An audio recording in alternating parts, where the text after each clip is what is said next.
2 मई को केरल में एक मेडिकल स्टूडेंट अपने पिता को एक फाइल भेजता है जो उस वक्त सीकर में थे। जब एग्जाम के बाद उस फाइल को असली पेपर से मिलाया गया तो रिजल्ट दिमाग खराब करने वाला था। बायोलॉजी के 90 में से 90 और केमिस्ट्री के 45 के 45 सवाल एक अनब्रोकन सीक्वेंस में मैच कर गए। कुल मिलाकर 180 में से पूरे 135 सवाल बिल्कुल डिट्टो मैच कर गए। एक कॉमा या फुल स्टॉप का भी फर्क नहीं था। और ये कोई तुक्का या गेस पेपर नहीं था। उस व्हाट्सएप मैसेज में बाकायदा लिखा था, ये वही 300 सवाल हैं जो कल के नीट पेपर में आने वाले हैं। मतलब एग्जाम से एक दिन पहले ही ये कंफर्म हो गया था कि जो डॉक्यूमेंट लीक हुआ है वो 100% असली है। और इसका इम्पैक्ट 22 लाख। जरा सोचिए, ये कोई छोटा मोटा नंबर नहीं है। इतने तो कई देशों की पूरी आबादी नहीं होती। ये उन 22 लाख उम्मीदवारों की उम्मीदें हैं जिन्होंने देश के सबसे बड़े मेडिकल एंट्रेंस एग्जाम के लिए दिन रात एक कर दिया था। इस एक लीक ने एक झटके में इतने सारे लोगों का फ्यूचर दांव पर लगा दिया। अब आते हैं भाग 2 पर, पेपर लीक का पूरा नेटवर्क। आपको क्या लगता है, किसी ने बस प्रिंटिंग प्रेस से पेपर उठाया और बांट दिया? बिल्कुल नहीं। सोर्स के मुताबिक ये किसी लोकल गैंग का काम नहीं था, बल्कि कई राज्यों में फैला एक प्रॉपर हाईटेक सिंडिकेट था। नासिक की एक ऑथराइज्ड प्रिंटिंग प्रेस से ये कहानी शुरू होती है। वहां मोबाइल कैमरे से नहीं, बल्कि एक हाई डेफिनेशन स्कैनर से पेपर स्कैन किया गया। और तो और इसे छुपाने के लिए एक शैडो सर्वर तक बनाया गया। वहां से ये फाइल गुड़गांव पहुंची, फिर राजस्थान के बेवाल ब्रदर्स के पास और आखिर में सीकर के एजेंट्स तक, एकदम किसी सस्पेंस थ्रिलर की तरह। और इस काले धंधे का इकोनॉमिक्स देखिए, हर कदम पर लाखों का खेल हुआ। नासिक के शुभम ने 5 लाख में पेपर खरीदा और गुड़गांव के नेटवर्क को 15 लाख में बेच दिया। अब गुड़गांव वालों ने क्या किया? शक से बचने के लिए उन्होंने उन असली सवालों को बाहर के कुछ सवालों के साथ मिलाकर 410 सवालों का एक डमी बंडल बना दिया। फिर यह बंडल 30 लाख में बीवाल ब्रदर्स को बेचा गया और वहां से सीकर के राकेश के पास 5 लाख में पहुंचा। मतलब हर लेवल पर लोगों ने अपना तगड़ा मार्जिन सेट कर रखा था।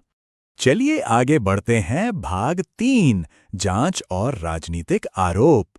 जैसे ही स्टेट स्पेशल ऑपरेशंस ग्रुप यानी एसओजी ने जांच शुरू की, टाइमलाइन के कुछ ऐसे पन्ने खुले जो वाकई हैरान करने वाले हैं। एग्जाम था मई में, लेकिन पेपर 26 अप्रैल को ही गुड़गांव में बिक चुका था। 2 मई को सीकर में व्हाट्सएप पर घूम रहा था।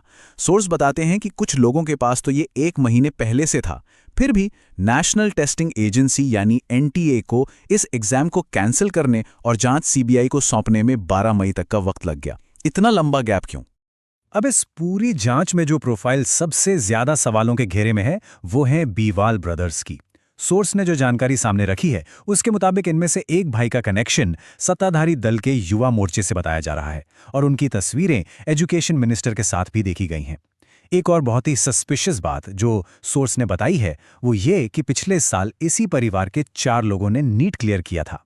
हम यहाँ कोई पॉलिटिकल साइड नहीं ले रहे हैं, लेकिन सोर्स से जो आरोप और तथ्य निकल कर आए हैं वो इस केस को और भी ज्यादा कॉम्प्लिकेटेड और गंभीर बना देते हैं। आगे देखते हैं, भाग 4, एनटीए का रुख और प्रतिक्रिया। अब इस पूरे बवाल के बीच सबसे ज्यादा नजरें एनटीए पर थीं और उनका रिएक्शन। एक तरफ एनटीए के डायरेक्टर जनरल कह रहे थे कि कोई पेपर लीक नहीं हुआ है, ये सिर्फ एक पीडीएफ सर्कुलेट हो रहा है। लेकिन दूसरी तरफ ग्राउंड रियलिटी क्या थी? 180 में से 135 सवालों का एग्जैक्ट मैच होना।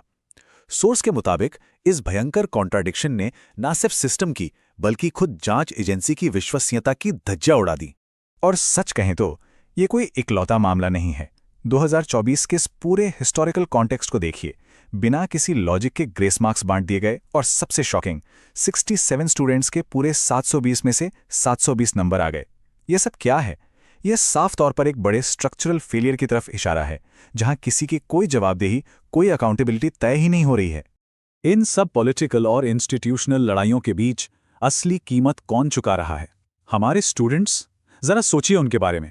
महीनों की वो नींदें जो उन्होंने किताबों पर कुर्बान कर दी, पेरेंट्स के वो लाखों रुपए जो कोचिंग में लग गए, उनका मेंटल हेल्थ, उनकी सोशल लाइफ, सब कुछ दांव पर लग गया, सिर्फ इसलिए क्योंकि चंद पैसे वाले लोगों ने अपने फायदे के लिए सिस्टम को हैक कर लिया। और सबसे दुखद बात क्या है? अब उन मासूम स्टूडेंट्स को फिर से री एग्जाम के टॉर्चर और स्ट्रेस से गुजरना पड़ रहा है। तो ऐसे में क्या किया जाए? प्लान बी क्यों जरूरी है? इन सब घोटालों को देखकर सोर्स यहां एक बहुत ही प्रैक्टिकल और पॉजिटिव अप्रोच सामने रखता है। बात बहुत सीधी है।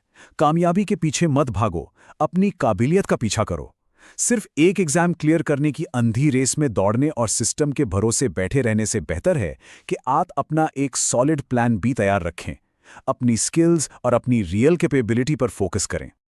आज के टाइम में मेडिकल या इंजीनियरिंग ही सब कुछ नहीं है। आपके पास इतने सारे कमाल के ऑल्टरनेटिव्स हैं। आप डेटा साइंस देख लीजिए, UI UX design, sustainability, content creation, sports analytics या फिर क्लाइमेट रिसर्च। ये ऐसे सेक्टर्स हैं जो ना सिर्फ तेज़ी से ग्रो कर रहे हैं, बल्कि आपको एक बहुत ही सिक्योर और शानदार फ्यूचर भी दे सकते हैं। तो इस एक्सप्लेनेर को हम एक बहुत ही गंभीर सवाल के साथ खत्म करते हैं। क्या हमें चुपचाप बैठकर इस बात का इंतजार करना चाहिए कि एक दिन ये पूरा सिस्टम खुद ब खुद सुधर जाएगा और पारदर्शी हो जाएगा? या फिर टाइम आ गया है कि आज का यूथ खुद आगे बढ़कर अपनी सक्सेस की डेफिनेशन नए सिरे से तय करे? ये फैसला आपका है, सोचिएगा जरूर।